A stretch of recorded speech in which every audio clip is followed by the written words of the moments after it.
They tell you building wealth takes a lifetime.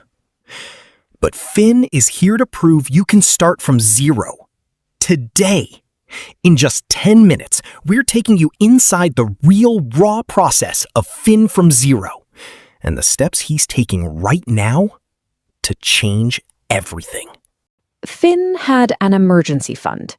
He had been telling himself that for 2 months, since the night after the car breakdown when he had opened a separate account and labeled it emergency only and made his first contribution.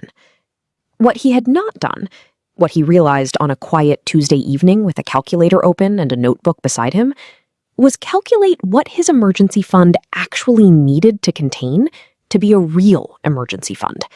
Not a symbolic one, not a started one, a functional one.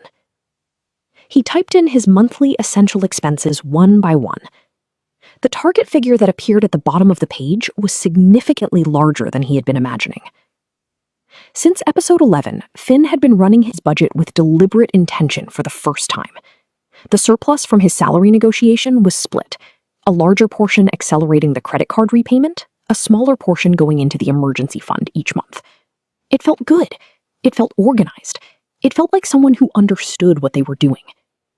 What he had not done was sit down and calculate the actual destination. He knew the principle: 3 to 6 months of essential living expenses held in a separate accessible account. He had heard it consistently across every credible financial resource he had encountered. He had accepted it as the target without ever doing the arithmetic that would tell him what that target actually meant in his specific situation, with his specific expenses, in his specific life. That Tuesday evening, he decided to do the arithmetic. He opened his budget.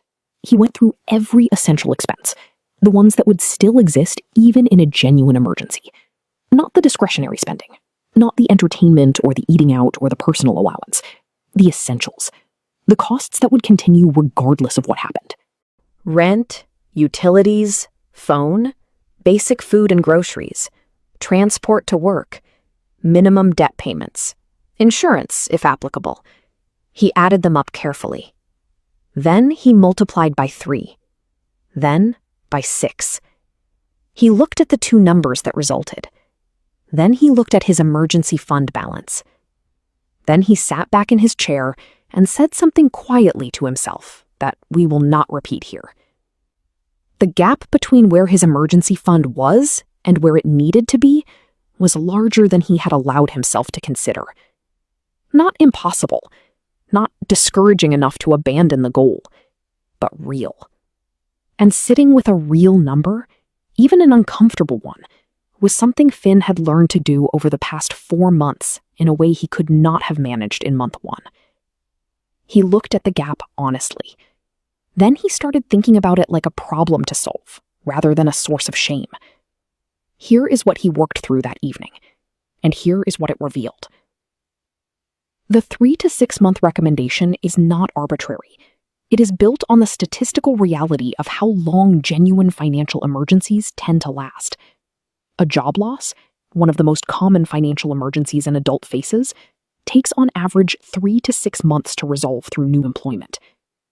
A serious medical situation can remove income for months. A major relationship change, requiring a new living arrangement, takes time and money to navigate. The fund is sized to match the duration of real problems, not the inconvenience of a broken car or a forgotten bill. Those shorter emergencies are real, but they are not what the fund is ultimately designed for. This distinction mattered to Finn because it changed how he thought about the fund's purpose. He had been thinking of it as a buffer for unexpected expenses. It was that, but it was also something bigger. It was the financial equivalent of a seatbelt. You did not put it on because you planned to crash. You put it on because if a crash happened, you wanted to survive it without catastrophic damage. He thought about the car breakdown. $740 on the credit card. Budget disrupted. Repayment timeline extended. Months of progress partially undone by a single Tuesday morning. That was a minor emergency. That was the equivalent of a fender bender. He thought about what a real emergency would look like. Losing his job, a serious illness, something that removed his income entirely for 3 months.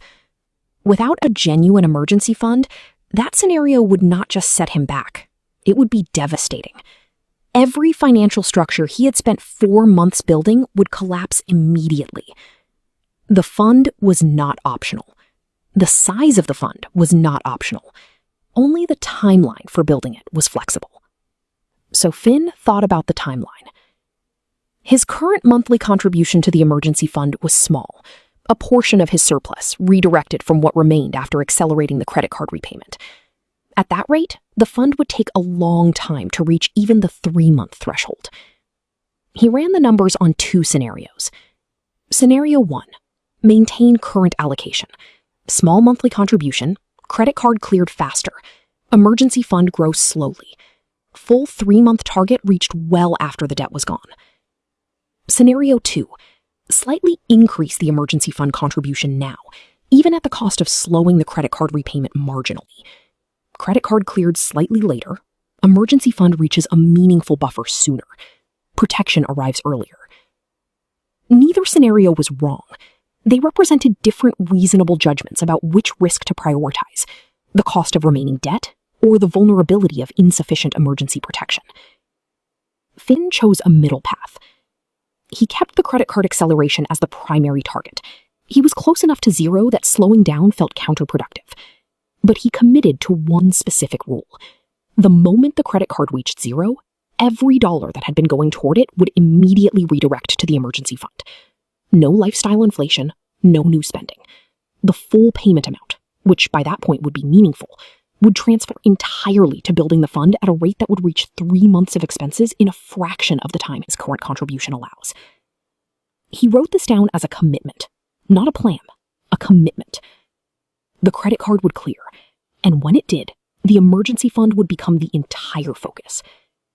He circled the 3-month target figure on his notepad. Then he wrote a date beside it. Ambitious, but achievable.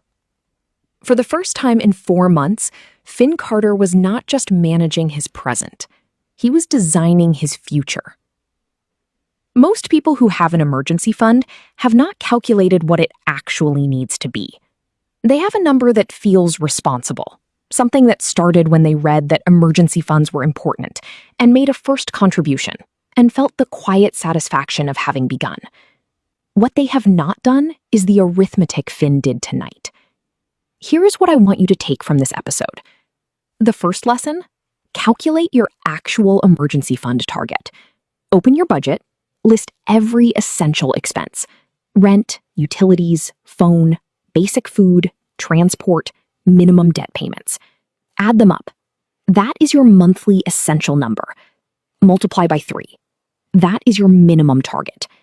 Multiply by 6. That is your full target. Write both figures down. The gap between where you are and where you need to be is important information, not a reason for shame. The second lesson: the emergency fund is sized for real emergencies, not minor ones. A car repair is an inconvenience. Job loss is an emergency. The fund is built to absorb 3 to 6 months of no income without collapsing everything else you have built. That is why the number feels large. It is supposed to. The third lesson is Finn's commitment tonight. When the debt clears, the full payment amount transfers immediately to the emergency fund. No exceptions. No lifestyle inflation. The momentum carries forward. What you build next with cleared debt is more powerful than anything you held while carrying it. The content in this video is for educational and entertainment purposes only. It does not constitute financial advice. Always consult a qualified financial professional before making any financial decisions. Finn had a target. He had a commitment. He had a date circled on a page. The credit card was still there, but it was smaller every month. And the moment it hit 0, everything would change. But before that moment arrived, something else happened that Finn had not planned for. Jordan called. And for once, Jordan was not the one who needed help. Episode 13 is where that conversation leads.